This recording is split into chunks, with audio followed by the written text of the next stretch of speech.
On her way to a meeting, she saw her husband, who claimed to be at home, leaving the beach with another woman.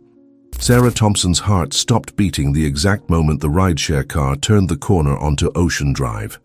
11 years of a marriage she believed to be, if not perfect, at least solid, began to unravel before a single image, sharp and cruel as a shard of glass pressed against the skin. There he was, David, the man who that very morning had texted her swearing he was bedridden with a brutal flu, strolling along the sand with the ease of someone who owed absolutely nothing to anyone. Beside him, a woman, young, with a body tanned by the Miami sun, the kind of person who seemed born with salt in her hair and carefree spirit in her soul. And he, David, the man who'd spent over a decade declaring an almost philosophical hatred for the beach, describing the sand as hell on earth and the ocean as a giant germ soup, was there. And worse, he was laughing. A wide-open, guttural laugh that Sarah hadn't heard directed at her in months, maybe years. That sound, even muffled by the distance, the car window, and the hum of traffic, was the first shovelful of dirt tossed onto the coffin of what they once were. If anyone ever doubted her strength, give it a like and subscribe, because sometimes the courage of a woman alone is what the world needs to see most. The wind slipping through the window crack, once a messenger of good tidings, the scent of the ocean mixed with the promise of a productive day. The meeting that could solidify her interior design studio as a go-to in the city now seemed to carry the weight of a humiliation that, though witnessed only by her, had the scale of a public spectacle. Sarah was an interior designer. Her mind worked in straight lines, precise angles, and well-executed plans. She built harmony from chaos, turned empty spaces into sanctuaries, into homes. Her profession was giving sense and order to the material world.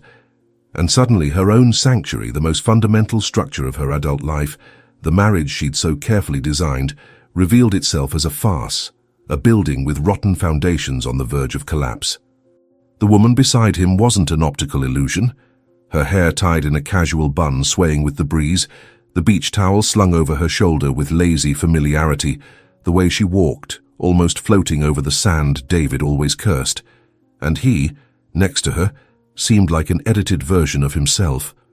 Not the husband who dragged himself around the house on weekends, complaining about the week's exhaustion and work demands. Not the man who lately answered her questions with monosyllables, while his eyes stayed glued to his phone screen, a portal to a world she clearly wasn't part of.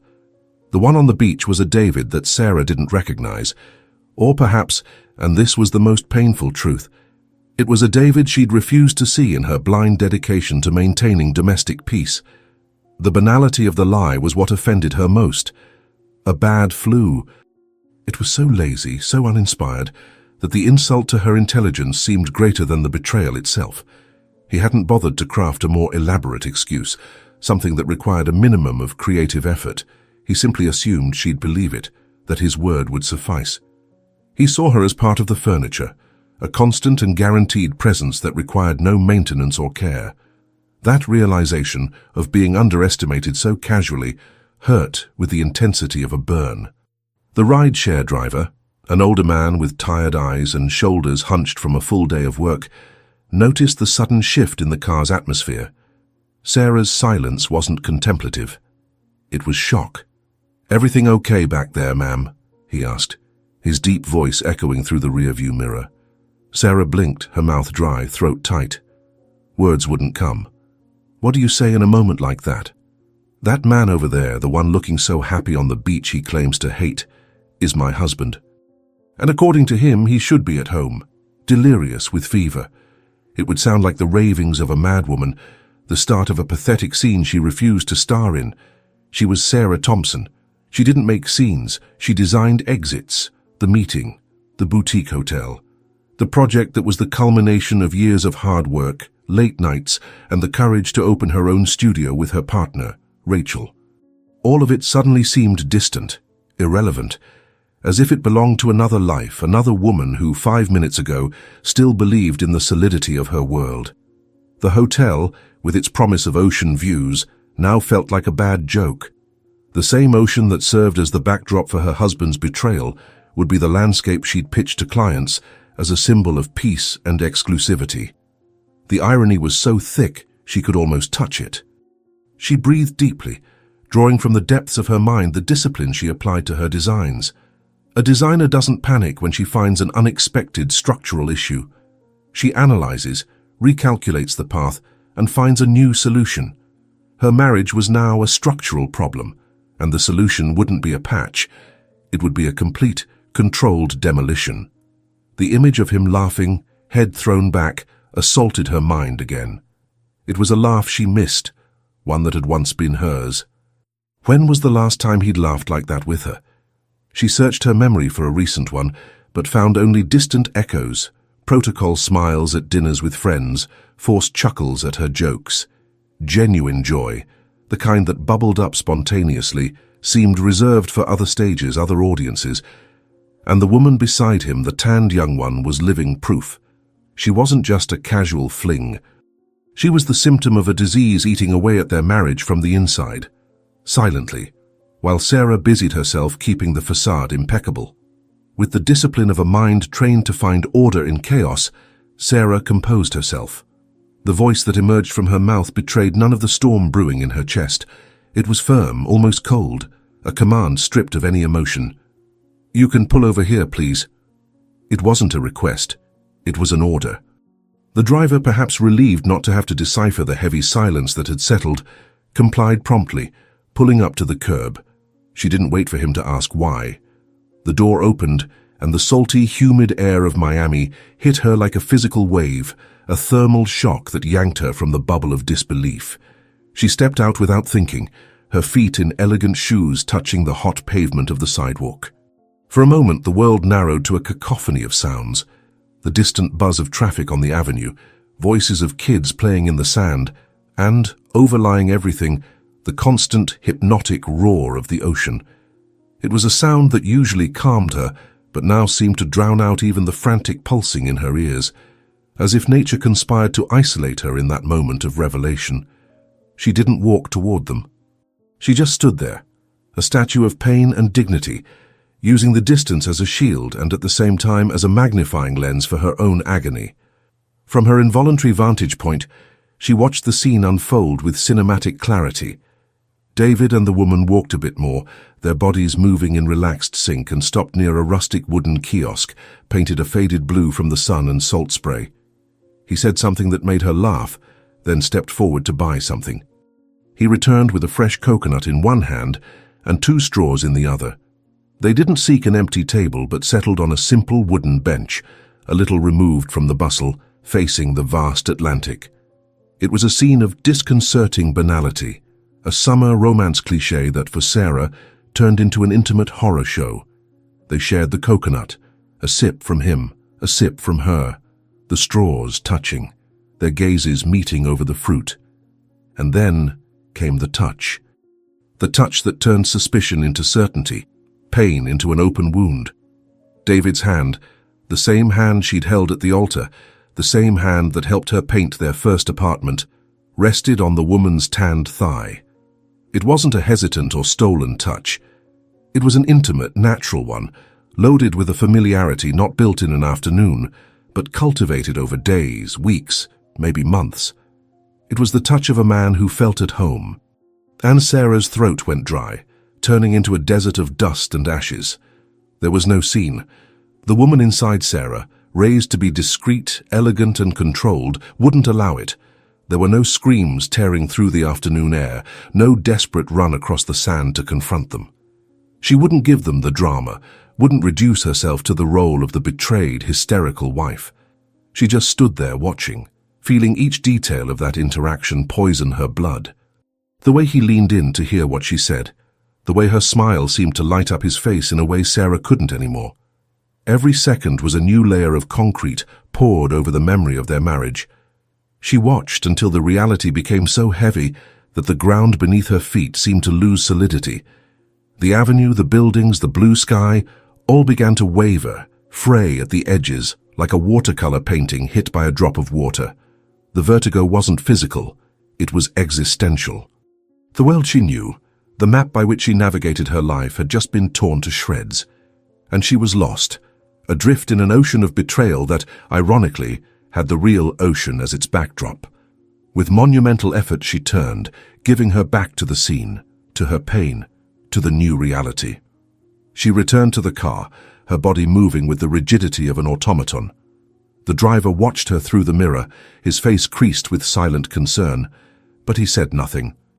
Men like him, who spend their lives hearing fragments of others' stories, learn to recognize when silence is the only possible response. Sarah sat in the back seat, the smell of leather and air conditioning now seeming suffocating. She pulled her phone from her bag, her fingers surprisingly steady, found her partner's number. Rachel's voice sounded upbeat on the other end. "Hey, ready to close the deal of the century?" Sarah closed her eyes for a moment. Her friend's voice came from a world that no longer existed. "Rachel, I need to cancel. Something came up, an unavoidable family emergency." The lie came out with frightening ease, the irony of the phrase cutting like a cold blade. "Is everything okay? With your parents?" her friend asked, genuine concern in her voice. "It is. I'll explain later. Just cancel, please. Say anything." She hung up before Rachel could ask more. Then, with the same controlled voice, she addressed the driver. "Take me home, please." The ride back was a silent blur. The warm wind that had once been a summer caress now seemed cutting, aggressive, as if each gust whipped her with the memory of what she'd just seen. Every corner, every familiar street seemed to mock her, witness to a life revealed as a well-architected illusion. She didn't cry. The tears seemed frozen somewhere deep inside her, waiting for the right moment to thaw. For now, there was only the cold. An intense, cutting cold that had settled in her soul and promised a long winter. The apartment door closed behind Sarah with a soft click, a sound that normally meant security and the end of a workday, but now rang like the ceiling of a tomb. Inside that space, the physical manifestation of 11 years of shared life, the world seemed paused. The air was still, thick, laden with a quietude not of peace, but of omen. She remained motionless in the entryway for a long moment, her body still vibrating with the shock of the revelation, her bag weighing on her shoulder like stones. Her eyes, trained to catch every detail of an environment, scanned the living room. Everything was exactly as she'd left it that morning, a time capsule of a happiness that now seemed fraudulent. The grey sofa, with the knit throw she'd arranged in a casual fold before leaving, seemed a monument to her naivety. On the glass and metal coffee table, David's empty coffee mug was silent proof of the bad flu lie. A sick man wouldn't have had the energy to sip his coffee there, reading the news, before pretending to return to bed. The familiar scent in the air, a mix of his woody cologne and her floral one, which had once been the smell of home, now seemed the rancid aroma of a farce. Everything was normal, but absolutely nothing was the same. It was like looking at a perfect photograph of her life, knowing that outside the frame, a terrible reality unfolded. Not knowing where to start dismantling that set of normalcy, Sarah felt an impulse, an almost animal need to find physical proof, something she could touch to confirm she hadn't gone mad, that the beach scene wasn't a hallucination from stress. Her feet carried her by instinct toward the master bedroom, the heart of the home. The epicenter of the intimacy she'd just discovered was a lie. The soft light of late afternoon streamed through the window, painting the room in shades of orange and gold, poetic illumination for a scene of devastation. She stopped before the mirrored closet doors, a piece she'd designed herself to optimize space and reflect light. For a moment she stared at her reflection, a pale woman with eyes larger than normal, an indecipherable expression. She didn't recognize herself. The Sarah in the mirror seemed older, harder, as if she'd aged a decade in the short car ride from Ocean Drive to here. With a deliberate movement, she slid open the door on his side. The smell of his clothes, a mix of fabric softener and his cologne, hit her, and for the first time, her stomach churned in nausea. It was the smell of betrayal. Her trained gaze didn't wander aimlessly. It was direct, surgical, seeking what she knew she wouldn't find. His shirts hung in chromatic order she'd organized herself, the pants folded in perfect stacks, but her eyes searched for absences, not presences. And then she saw it. The empty space on the shelf where he kept his lighter shorts, the navy blue shorts, his favorite for hot spots, the ones he'd worn on their vacation to Key West 2 years ago, weren't there. Next, her eyes rose to the rack of casual shirts. The white linen shirt, the one she'd given him for his birthday, and that he wore with sleeves rolled to the elbows, was also gone. The 2 pieces she'd seen from afar clothing the man laughing on the beach. Her heart didn't race. On the contrary, it seemed to sink in her chest, a dead, cold, heavy weight. It wasn't a coincidence. It wasn't a mistake. It was proof. The material, irrefutable confirmation that the life she believed she had was a play, and she was the only one in the audience who didn't know the ending.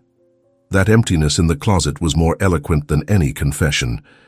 But what hurt her most in that moment, what hit her with the force of a punch to the gut, wasn't the confirmation of the infidelity itself.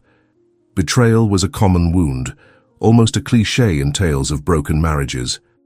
What broke her was the perception of how banally, lazily, and profoundly disrespectfully he'd underestimated her. Choosing those clothes, pieces she knew that she'd bought or washed countless times, was an act of carelessness bordering on contempt. He hadn't bothered to wear something new, something she wouldn't recognize. He hadn't worried about hiding tracks. He simply counted on her blindness, her unwavering trust to cover his double life.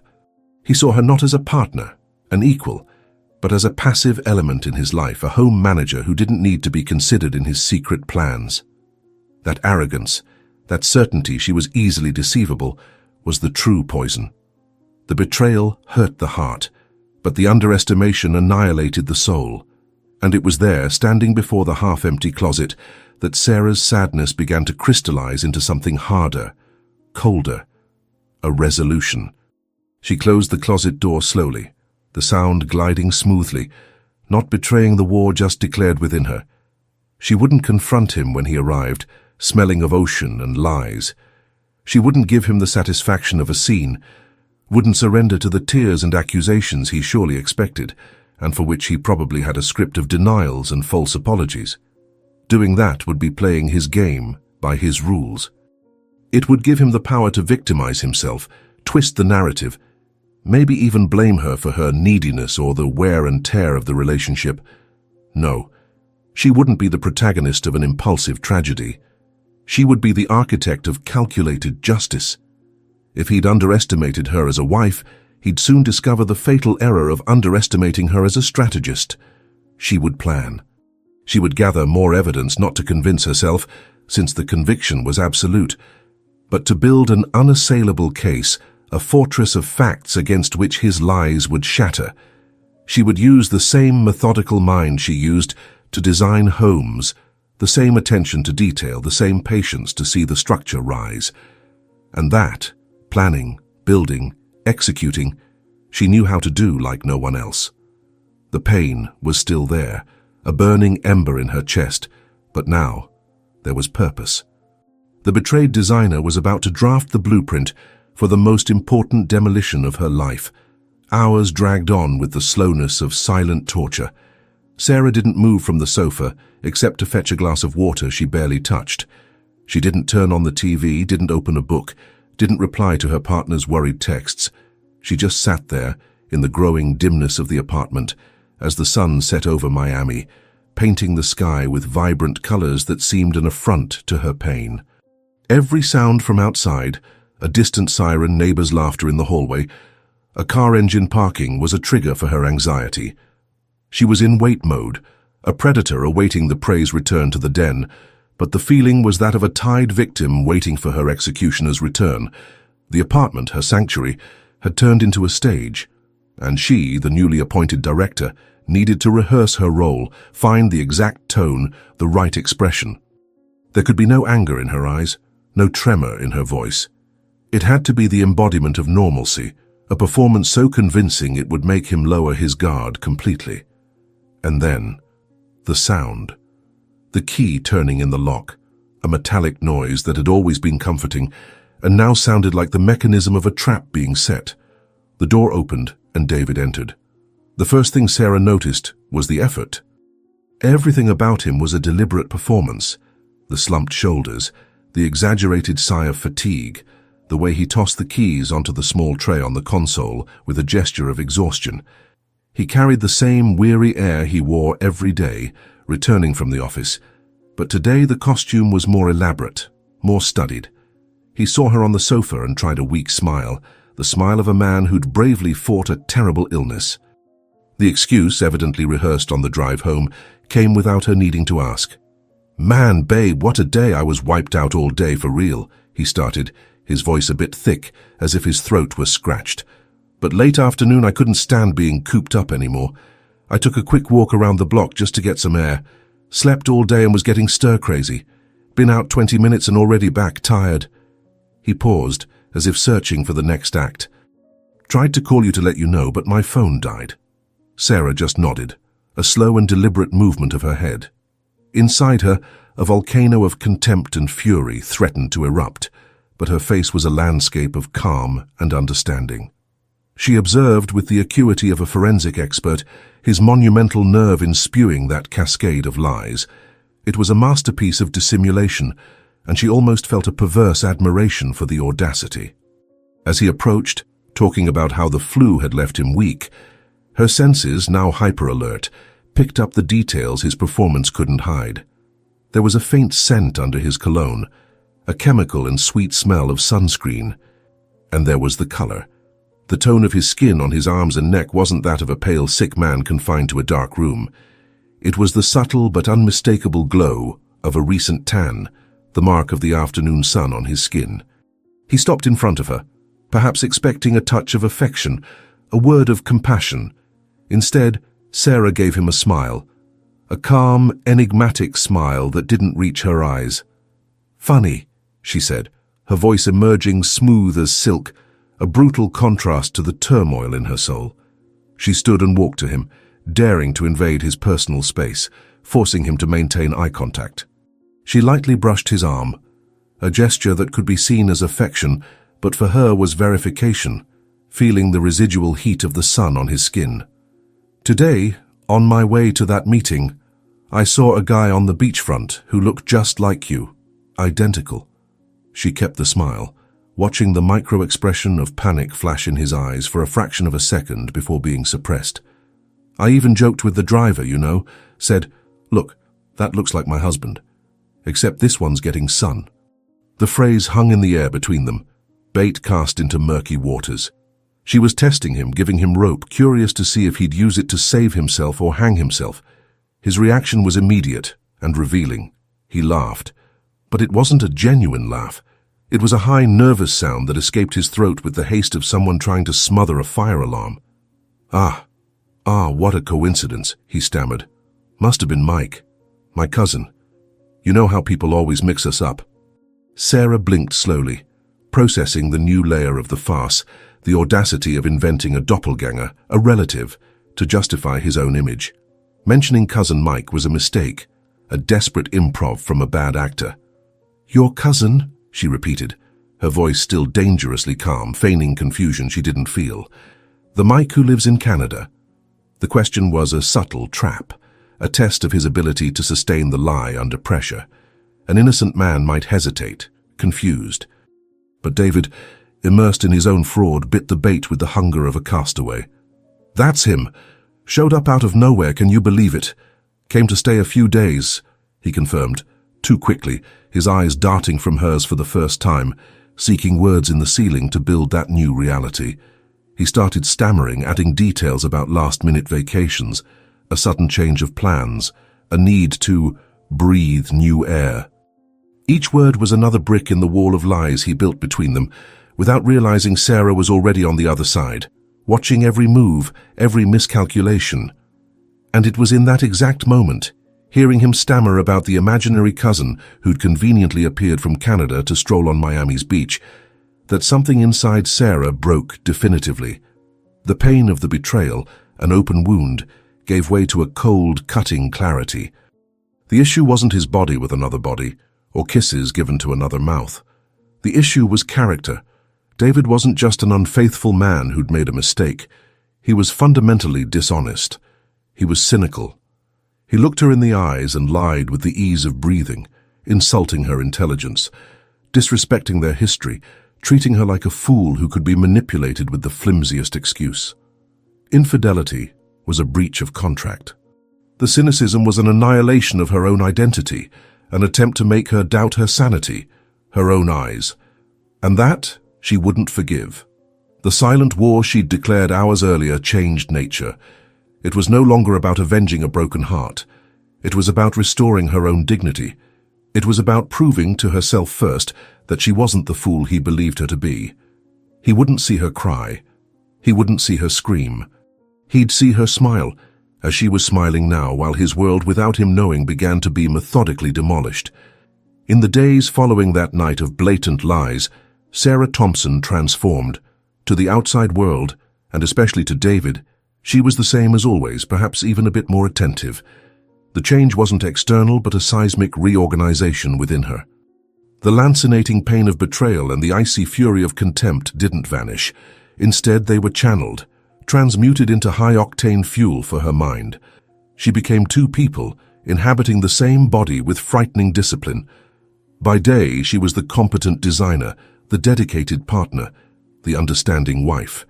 She discussed projects at the studio with her usual precision, smiled at clients and at home, listened to David's ongoing complaints about work and life, nodding at the right spots, offering empty words of comfort that he, in his arrogance, accepted as genuine. She became an impeccable actress on the stage of her own life, maintaining the facade of normalcy with a talent she didn't know she had. Normalcy was her camouflage, her shield. Every smile, every "good morning, honey," every question about his day was an act of war disguised as peace. But when night fell and David, exhausted from his double life, plunged into the heavy sleep of the innocent or the cynical, the other Sarah awoke. As his breathing became regular and deep beside her in bed, a proximity that now caused a shiver of repulsion, she rose silently, like a shadow. The apartment, once a shared refuge, turned into her headquarters. The living room, bathed only in the cold light of her laptop screen, was her war room. There, night after night, she dedicated herself to piecing together the puzzle of her husband's farce. The anger and pain, which could have consumed her, were converted into absolute focus. She was no longer a heartbroken wife, she was an investigator, a strategist, hunting every bit of information, every fragment of truth he tried to hide. Each night was a mission, and each discovery a step further in building the case that would not only end her marriage, but return her to herself. The first and most crucial ally in this silent war was Rachel. More than her partner at the design studio, Rachel was her lifelong friend, the sister she'd chosen, and by a fortunate twist of fate, one of Miami's shrewdest family law attorneys. The afternoon after her discovery, Sarah called her for coffee at a discreet spot, far from their usual haunts. Without tears, with a firm voice that surprised even Rachel, she told everything. From the beach sighting to the pathetic lie about the Canadian cousin. Rachel listened in silence, her intelligent eyes analyzing not just the story, but the newfound strength in her friend. There were no words of pity, only of action. "What do you want to do, Sarah?" she asked, cutting to the chase. "I don't want a messy, loud divorce. I don't want drama. I want control. I want him to have nowhere to run when I decide to act," Sarah replied, her voice sharp. And it was Rachel who suggested the boldest, technically riskiest step, accessing his WhatsApp. Not for petty revenge, but for legal strategy. "We need irrefutable proof. Dates, locations, the nature of the relationship. That'll give us every advantage in negotiation, asset freezing, everything." That same night, the plan was executed. While David took a long shower, humming obliviously to the web forming around him, Sarah acted with a surgeon's precision. She grabbed his phone, charging in the living room, and with steady hands, followed Rachel's instructions. She opened WhatsApp web on her laptop, scanned the QR code, and in seconds, a decade of intimacy and trust was violated in the name of necessary truth. The screen populated with his chats, and there, pinned at the top, was the conversation with a contact saved as J. Sarah's heart hammered against her ribs, but she didn't hesitate. She clicked, and David's secret world opened before her, in black and white letters, heart emojis, and photos that should never have existed. The messages confirmed everything, and more. There were affectionate nicknames he hadn't used with her in years. There were plans for weekends, excuses he'd give her, inside jokes, and there was her name, Jessica, a yoga instructor, exactly as the beach woman appeared to be. He'd met her by chance months ago when he decided to start jogging on the boardwalk, an activity Sarah had encouraged at the time, blind to his true motivations. There it all was, a detailed diary of his betrayal. The dates of meetings that matched perfectly with late work meetings or poker nights with the guys. The photos they exchanged, her in a bikini on the sand, him smiling in a selfie from the car, the same smile he'd denied Sarah for so long. There were reservations at fancy restaurants, places he said were overrated when she suggested them. And finally, the final puzzle piece, the info that would seal his fate. Confirmation of the next date. Dinner, the following Friday, at an upscale restaurant overlooking the ocean to celebrate something not explicit, but that Sarah could guess.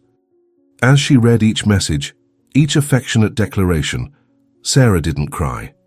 The tears seemed to have dried up, replaced by blinding clarity. The pain was there, a physical presence in her chest, but it didn't paralyze her. On the contrary, it propelled her. Every word she read was more proof of his underestimation, another brick in the fortress she was building. She took screenshots of everything, saved the images, documented every detail with the meticulousness of someone preparing a complex project's blueprint. The script for the final act was assembled, complete in all its sordid details, and she, the deceived wife, the underestimated woman, would no longer be the spectator. She would be the director, and the final scene would be unforgettable. The week leading up to the marked Friday was the longest and, paradoxically, the quickest of Sarah's life. Each day was a 24-hour performance. She moved through the home and studio with a calm bordering on supernatural, a serenity that disconcerted even Rachel, her accomplice. David, meanwhile, floated on a cloud of arrogance and relief. Believing he'd dodged his wife's suspicion with the flimsy cousin lie, he relaxed. He became more talkative, almost jovial, a man relieved to have, in his view, the best of both worlds. He didn't realize Sarah's calm wasn't acceptance, but the quiet of a hurricane's eye, the silence before a structure's collapse. On Friday night, the final act began to unfold with choreographed precision. David appeared in the living room, impeccably dressed, his expensive cologne hanging in the air. He found her at the dining table, which she'd covered with project blueprints, a perfect staging of professional dedication. He approached, a conspirator's smile on his face. "Babe, tonight's dinner with Mike," he announced, his voice full of false intimacy. "And I didn't invite you because, well, we're planning something special, a surprise for you. So tonight's guys' night." The mention of the surprise was the final touch of his cynicism, an attempt to paint her as the ultimate beneficiary of his own betrayal. Sarah looked up from the blueprints, her face a mask of understanding and mild disappointment. "Oh, too bad. But it's fine, I really need to get ahead on this work, the deadline's tight." She stood, adjusted his shirt collar, a devoted wife's gesture that made her stomach turn. "Have fun then, and say hi to your cousin." She kissed his cheek, a cold and quick touch, and felt his body relax completely, convinced of his victory. "Tell him Canada must be missing him," she added with a sweet smile. He laughed, a genuine laugh from a man who felt like the smartest in the world. "Will do, I'll tell him."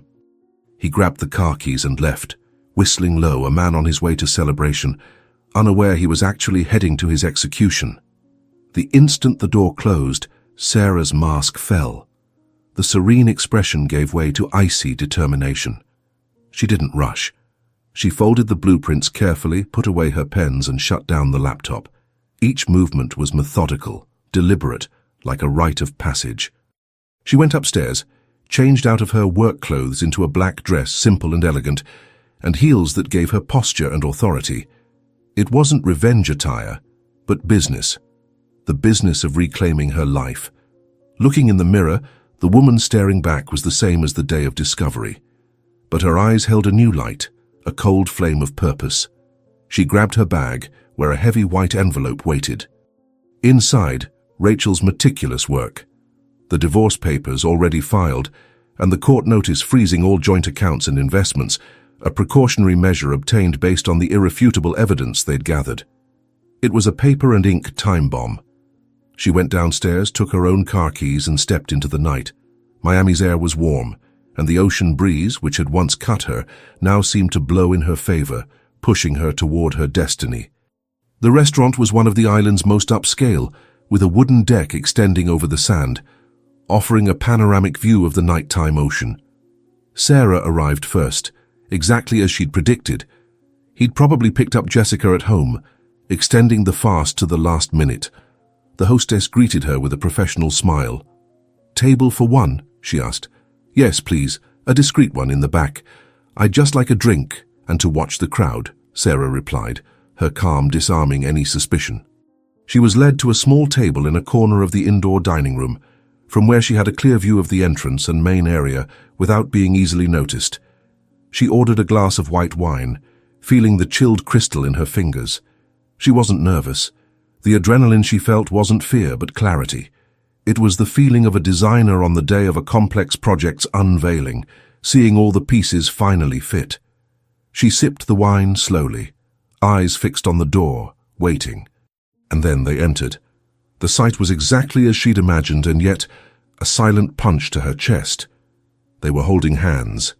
David, impeccable in the same suit she'd helped him pick months before. Jessica, radiant in a floral dress, her hair loose over tanned shoulders, her face lit by a smile of pure happiness. They were the perfect picture of a couple in love, and for a fleeting instant, Sarah felt a stab of the old pain, the pain of replacement. But the feeling was quickly swallowed by the wave of cold resolution dominating her. They didn't see her. The maître greeted them with deference and led them to one of the best tables on the deck, right at the edge, with the moon reflecting on the gentle waves below. Sarah watched the scene play out like a movie. She saw David pull out Jessica's chair, saw the sommelier approach, and David select the wine with connoisseur airs, saw the complicity in the glances they exchanged across the table. She waited. Patience was her most powerful weapon. She waited for the waiter to arrive with the bottle of red wine, open it with due ceremony, and pour the two glasses. Waited for them to raise their glasses in a toast. It was at that exact moment, the frozen instant of their toast, that Sarah stood. She left a bill on the table to cover her wine and walked. Her steps were firm, silent on the wooden floor, the sound muffled by the ambient music and murmur of conversations. She approached their table from behind, an elegant shadow emerging from the dimness. Neither noticed until she was standing beside the table. David was the first to see her. His face, lit by a smile, crumbled. Color drained from his cheeks, leaving a cadaverous pallor. The smile froze. The wineglass in his hand trembled slightly. Jessica, sensing the abrupt change in atmosphere, turned, her confused gaze shifting from David to the unknown woman staring at them with terrifying calm. Without a single word, Sarah extended her arm and placed the white envelope on the immaculate tablecloth, exactly between their two plates. The sound of paper touching fabric was the only noise in the silence that formed around them. David stared at the envelope like it was a snake. He knew. Somewhere deep in his mind, he knew what it was. Jessica looked from one to the other, confusion on her face giving way to growing alarm. It was then that Sarah spoke, her voice low, clear, and cutting, audible only to them. She leaned in slightly, a minimal and icy smile on her lips, and said, looking directly into her husband's panicked eyes, "Tell your cousin Mike that Canada's waiting for you." And then she turned. She didn't wait for a response, an explosion, an apology. She just turned and left, with the same dignity and firm steps she'd entered with. As she passed through the restaurant door and felt the ocean breeze on her face, she breathed deeply, a breath that seemed to cleanse her lungs of 11 years of dust and illusion. That wind was no longer cutting. It was the caress of a new beginning. Behind her, the controlled chaos she'd designed began. David, paralyzed for a few seconds, finally stood, knocking over his chair in the process. "Sarah, wait!" he shouted, but she didn't look back. He turned to Jessica, panic stamped on his face. "I'm sorry, Jessica, I'll call later to explain," he stammered, before running after Sarah, leaving Jessica alone at the table with the white envelope and the shocked stares of all the other patrons on her. Jessica, however, wasn't naive. The scene, the woman, the phrase about Canada, the pieces fit with brutal clarity. She wasn't the girlfriend. She was the other woman. Humiliation hit her hard. With a quick movement, she grabbed her phone, found David's contact and blocked him. Immediately. She didn't want explanations. She didn't want to see him anymore. She stood, head held high, and left the restaurant, leaving behind the dinner, the wine, and the man revealed as a fraud. Sarah was already in her car when she saw David running desperately through the parking lot. She started the engine, and as he banged on the window, his mouth moving in inaudible pleas, she picked up her phone and blocked his number. Blocked him on WhatsApp, Instagram, every platform. She didn't want to hear his apologies, his lies, his voice. She accelerated and left him behind, a pathetic figure under the yellow parking lot light. She didn't go home. She drove straight to Rachel's apartment. Crossing the threshold and seeing her friend's worried face, Sarah's armor finally gave way. There in safety, she collapsed. She cried for hours, not for the man she'd lost, but for the life she thought she had, for the broken trust, for the pain of being so profoundly deceived. It was a cry of mourning, but also of cleansing. David, after trying to call dozens of times and finding only the silence of a blocked number, drove to their apartment, the only home he knew. The key, however, didn't turn in the lock.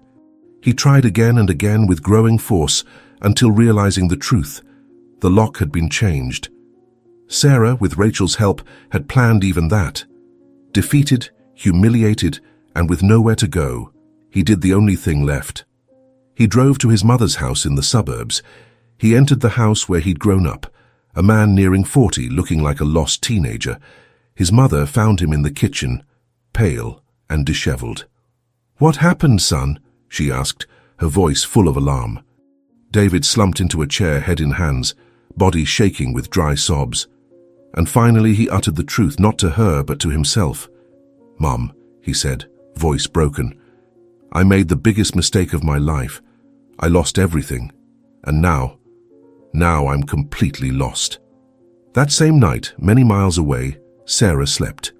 For the first time in years, she slept alone in a bed. And for the first time in months, she slept in peace. Not because the marriage was over, but because finally the illusion had ended. And in the silence of her tranquil sleep lay the most powerful of victories. So what did you think? On a scale of 0 to 10, what score would you give her? Leave your comments saying from which city you're watching and subscribe to follow our next stories. Thanks so much for the company and see you next time. And that wraps up today's story. Now we want to hear from you. Where are you watching from? Drop your city or country in the comments, and let's see how far these stories reach. If this story moved you or gave you chills, give it a like, share, and subscribe for more powerful stories. One last thing, rate the story from 1 to 10 in the comments. Your feedback helps us bring you even better ones next time. Thanks for watching. We appreciate you being part of this storytelling journey.